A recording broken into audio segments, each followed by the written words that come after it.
খেলা ধূলা নাটক গান বাজনাৰ লগত জড়িত আৰু বিভিন্ন সামাজিক কামতো মই জড়িত হৈছোঁ। এখন মাধ্যম আন্দোলনৰ পৰা আৰম্ভ কৰি অসমৰ পৰা বিদেশী বহিষ্কাৰ কৰা আন্দোলনৰ পৰা আৰম্ভ কৰি বিভিন্ন আন্দোলনৰ ক্ষেত্ৰত বা বিভিন্ন চৰকাৰী কি কয় মানে ৰাজহুৱা কামত যিখিনি মোৰ অৱদান আছে সকলোৱে মোৰ চিনাকি। নতুন জেনেৰেশ্যনৰ মাজত ইমান চিনাকিটো কম, কিন্তু আজিৰ দিনত মই যে নিৰ্বাচনী প্ৰচাৰ কৰিবলৈ আৰম্ভ কৰিলোঁ তেতিয়া গম পালোঁ যে যিজন ল'ৰাই মোক চিনি নাপায় বা যিজনী ছোৱালীয়ে মোক চিনি নাপায় তাৰ দেউতাকে তাৰ মাকে তেওঁৰ ককাকে তেওঁৰ আইতাকে মোক চিনি পায়। এই আজি সম্পৰ্ক নতুনকৈ হৈছে আৰু তেজপুৰৰ ৰাইজলৈ মই মোৰ আন্তৰিক শুভেচ্ছা জ্ঞাপন কৰিছোঁ মোক জয়লাভ কৰি দিয়াৰ কাৰণে। আপোনাৰ পিতৃৰ বহুখিনি সপোন আছিল যে বিধানসভাত বহুখিনি তেওঁ কাম কৰিছিল, কিছুমান সাংস্কৃতিক ক্ষেত্ৰখনত বিশেষকৈ যিসমূহ নিৰ্মাণ কাম আছিল বহু কাম ৰৈ গ'ল।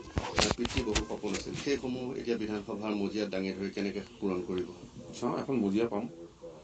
বিধানসভাৰ মজিয়াখনেই হৈছে একদম এখন ৰাজ্যৰ একদম উচ্চ এখন মজিয়া মঞ্চ।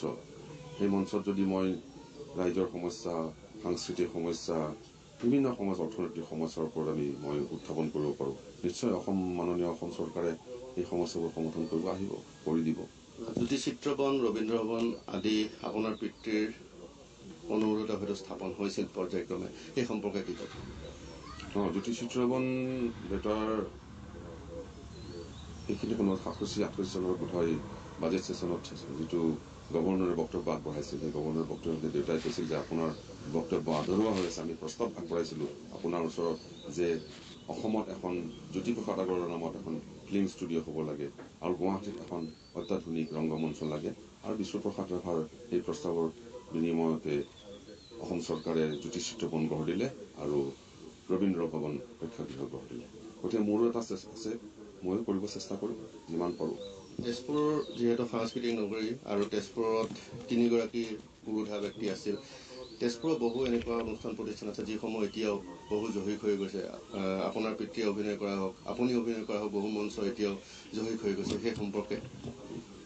1906-07 চনত যেতিয়া বাণ থিয়েটাৰ নিৰ্মাণ হয়, অসমৰ প্ৰথম অত্যাধুনিক ৰংগমঞ্চ বুলি কোৱা হয় যিখন মঞ্চ, তাৰপিছত শোণিতপুৰ জিলা, আজি শোণিতপুৰ জিলা আৰু তাহানিৰ শোণিতপুৰ জিলা, তাহানিৰ দৰং জিলা, অবিভক্ত দৰং জিলা, বিভিন্ন ঠাইত ৰংগমঞ্চ গঢ় লৈ উঠে।